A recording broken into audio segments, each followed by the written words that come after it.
I'll be discussing how punishment is demonstrated amongst both the Wendigo and Ammit monsters. Punishment meaning the infliction of some kind of pain or loss on a supposed or actual offender for an offense such as moral or legal transgression. The main focus being discussed is deterrence for Wendigo and retribution for Ammit, with a bit of alienation philosophy for Wendigo. The Wendigo is a cannibalistic monster. A Wendigo is a supernatural being belonging to the spiritual traditions of Algonquin tribes. Physical description: a tall, skeletal-like figure that reaches up to 15 feet. It is also said that the giant creature grows the more that he eats.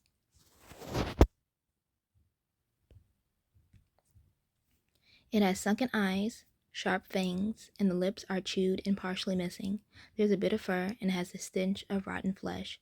And it also has pointed ears and antlers. As we can see in this picture, the Wendigo is dragging this person and this animal that it has killed.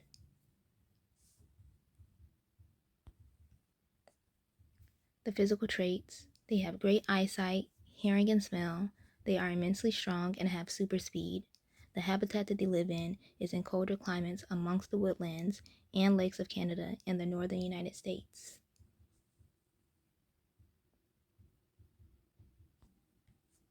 The origin of the Wendigo is from Native American folklore, Algonquin-speaking tribes such as the Ojibwe, Saulteaux, and the Cree. The term means evil spirit. Some communities believe you can become a Wendigo because someone is in a state of inner turmoil caused by spiritual imbalance or prioritize the self over the community. Alienation philosophy in relation to the Wendigo is a negative element. Alienation always involves a loss or lack of something of value. It is a proper rational nature or connectiveness between relevant subject and object. The subject can be a group of some kind, and in this instance, it is the Algonquin-speaking tribe. The object can be an entity that isn't the subject, such as alienation from a social practice or social norm. This would relate to the possible alienation from tribe norms and remaining together while hunting during the winter.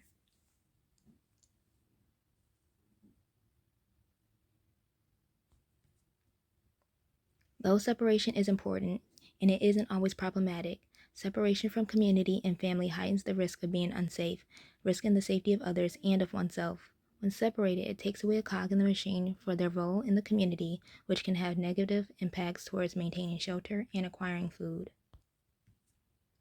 In regards to climate and geography, mainly, the Wendigo is in woodlands, Atlantic coast, and Great Lakes region. All of the communities of the indigenous people in these areas experience long, harsh winters, heavy snowfall, low temperatures, and lack of goods and resources which prompted people to stay together. The Wendigo hunts for those separated from their group or ventures away from their home.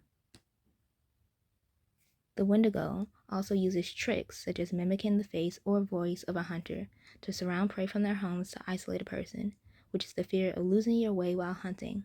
The lost person can turn to cannibalism when starving.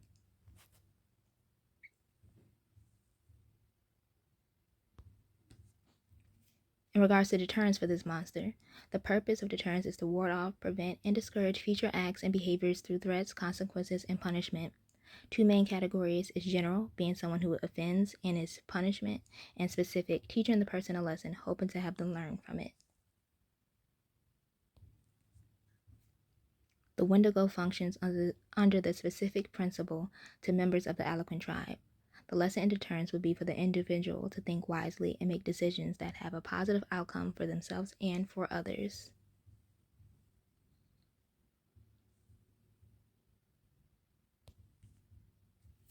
The Wendigo serves as a reminder and cautionary tale of the importance of community and to avoid being selfish, greedy, and isolated.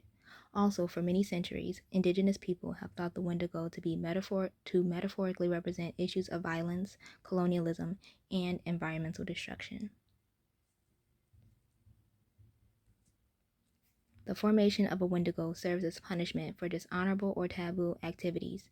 The fear of the Wendigo encourages people into sharing food, resources, and preparing stores throughout the year. Stories of the Wendigo was a way to encourage a balanced lifestyle, community, and respect for each other. In regards to Ammit and the punishment philosophy, we have Ammit, a creature in ancient Egyptian mythology also known as devourer and or bone eater. Ammit was a reminder of the principles of Mot. It is a female creature with the head of a crocodile, a lion's upper body, and the lower legs and back of a hippopotamus. The characteristic trait is it is a creature of reverence and of fear. You have retribution philosophy, punishment philosophy. Punishment imposed on a person as revenge or vengeance for a criminal or immoral act. It focuses on the past offense. And if someone thinks there is harm, they can then retaliate at an equal level with similar harm. And that is what Ammit is essentially doing. Ammit devours the souls of the unworthy. Ammit sits by the scales of justice during the weighing of heart ceremony in the afterlife.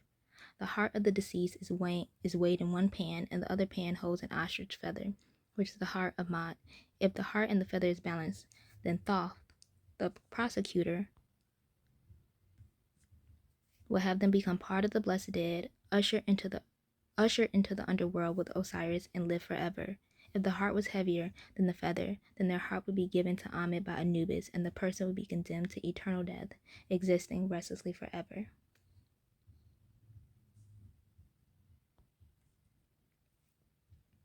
The souls devoured by Ammit is to punish those who didn't live righteously in life. The heart is weighed against the feather of Mot because the principle of Mot are truth, justice, harmony, balance, order, reciprocity, and propriety, and represent the ways people should live and abide by.